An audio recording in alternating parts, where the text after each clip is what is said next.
प्रवक्ता हैं अरुण जी, आपका स्वागत है। मैं आपसे जानना चाहता हूं कि आपकी पार्टी क्या सीएए के हक में है या खिलाफ है, और अगर हक में है तो क्यों? देखिए, सुहेल देव भारतीय समाज पार्टी और माननीय ओम प्रकाश राजभर जी हमेशा से देश हित में जो भी फैसले होते हैं, हम देश हित में एनडीए और सरकार के साथ रहते हैं।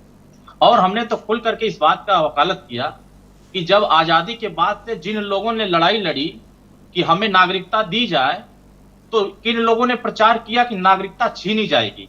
ये विपक्ष के लोगों ने ये संदेश दिया अपने द्वारा कि ये कानून, विपक्ष ने कहा कि ये छीनने वाला कानून है, लेकिन देश में ये नहीं बताया कि इस कानून से लोगों को नागरिकता मिलेगी, किसी की नागरिकता छीनी नहीं जाएगी। जब इनको वोट मिलता है तब ये आवाज नहीं उठाते हैं, जब वोट नहीं मिलता है तो फिर ये आवाज उठाना शुरू करते हैं। ये राज्य का मसला नहीं है, ये राष्ट्र का मसला है, ये देश का मसला है। और देश में जो माननीय प्रधानमंत्री जी ने फैसला लिया, सुहेल देव भारतीय समाज पार्टी तहे दिल से स्वागत करती है और तमाम लोगों से कहते हैं। आपको ये कैसे पता कि ये जो शरणार्थी हैं ये किसी और को वोट नहीं देंगे? ये आपको कैसे इतने दावे हक से कह सकते हो? आज ये विरोध क्यों कर रहे हैं? कांग्रेस को भी मौका मिला था, आंदोलन करने वाले श्री केजरीवाल साहब के घर गए थे, वो आंदोलन करने वाले भी तो यही मांग कर रहे थे कि हमें नागरिकता दी जाए। जो लोग भारत से दूसरे देश में जाकर निवास कर रहे हैं, जो वहां रह रहे हैं, उनको नागरिकता दिलाने की बात कभी नहीं। मैडम बीच में मत बोलें प्लीज, पहला राउंड है, प्लीज प्लीज प्लीज। अगर देश की सरकार ने 4 साल के संघर्ष के बाद कानून बना करके देश के सामने रख दिया, तो जो वोट बैंक की राजनीति कर रहे थे, जिनको लगा कि अब मुस्लिम वोट हमारा तो है ही, अब दूसरी खेमा में नहीं जाएगा, अब उसके न्याय की बात जब देश के प्रधानमंत्री जी ने किया, माननीय अमित शाह जी ने किया, तो वोट की राजनीति करने तो मुसलमानों को तो खुश होना चाहिए कि कम से कम जो इस्लामिक देश हैं, पाकिस्तान वगैरह, वहां से कुछ लोग यहाँ आएंगे रहने, पाकिस्तानी आ रहे हैं यहाँ रहने, तो मुसलमानों को तो खुशी होनी चाहिए। देश के लोग जो लंबे समय से हमारे ही देश में रह रहे हैं, उनको नागरिकता नहीं मिल रही है। ये भ्रम फैलाया जा रहा है विपक्ष के द्वारा कि ये जो बाहर से पाकिस्तान से आएंगे उनको नागरिकता दी जाएगा। जो पहले से रह रहे हैं उनको तो दे ही नहीं पाए थे कांग्रेस वाले, तमाम दल सरकार बनाए वो तो दे नहीं पाए थे। अगर किसी ने देश के लिए, उनके लिए चिंता किया, उनके हकों के लिए चिंता किया, उनकी सुरक्षा के लिए चिंता किया, उनके हक अधिकार के लिए चिंता किया, उनके विकास। अच्छा, 2 विषय अपोजिशन की तरफ से उठाए गए हैं। एक विषय यह है कि इंटरनल सिक्योरिटी खतरे में, लॉ एंड ऑर्डर परेशानी में पड़ सकते हैं हम लोग। दूसरा विषय, जो हमारे पास रिसोर्स हैं भारत के पास, वो हमारे अपने लोगों के लिए है ना, दूसरों क्यों दें? ये इनके मूल विषय हैं।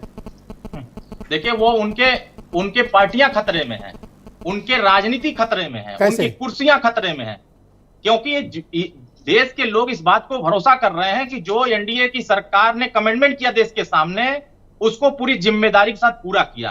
कांग्रेस क्या कह रही है कि जिस दिन हमारी सरकार बनेगी मैं इसको वापस करा दूंगा, इसको हम खत्म कर देंगे। क्यों? क्योंकि आपको 55 साल सरकार बनाने का मौका देश की जनता ने दिया, लेकिन आपने कोई निर्णय नहीं, आपके पास इच्छा शक्ति है नहीं, आपके पास दिल है नहीं देश के लिए, आपके पास विचार, नागरिकता संशोधन कोई बच्चों का खेल नहीं, कोई ऐसे कैसे खत्म कर देगा।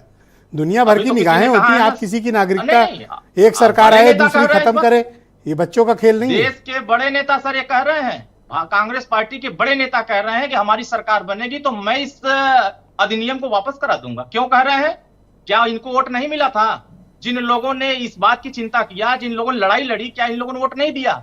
देश के लिए अगर किसी की हिम्मत है काम करने के लिए, किसी के अंदर साहस है काम करने के लिए, तो देश के प्रधानमंत्री आदरणीय मोदी जी के अंदर काम। अगर उन्होंने, पर अरुण ये बताओ कि ये जो अवैध रूप से रह रहे पाकिस्तानी, ये दिल्ली की सड़कों पर प्रदर्शन कर रहे हैं, नहीं तो गलत बात है। उनको तो वैध बनाने के लिए तो कानून आया कि अब इनकी जांच होगी। जैसे आप जाते हैं जब एयरपोर्ट पर, तो पूरा आपकी स्क्रीनिंग होती है ना, उसी तरीके से स्क्रीनिंग आपकी सबकी होगी। जितने लोगों को ऑनलाइन फॉर्म भरवाया जा रहा है, पूरी स्क्रीनिंग होगी। वास्तव में आप तो क्या स्क्रीनिंग करेंगे? कुछ पैंट में थोड़ी छिपाए होंगे जी। अब पता नहीं कहां से आए हैं, किस एजेंसी ने भेजा, ये सब कैसे पता चलेगा? ऐसा कुछ नहीं है इस देश में, यही तो भ्रम फैलाया जा रहा है। हम कह रहे हैं जो बंगाल में रह रहे हैं, बंगाल में जो रोहिंग्या लोग आकर के बसे हुए हैं, क्या इनके पास प्रमाण है कब से बसे हैं? अगर वो हमारे भारत में है, दूसरे देश से आते हैं, वोट दे करके बंगाल में ममता दीदी को आगे बढ़ाते हैं, और वही जब आतंकवादी घटनाएं करते हैं तब तो देश के प्रति चिंता नहीं होती है। तब चिंता मोदी जी करते हैं कि ऐसे लोग भी अगर हमारे देश में प्रवेश करके ऐसा घटना करते हैं तो हम आम आदमी पार्टी वाले क्यों आज सुबह से बवाल किए पड़े हैं?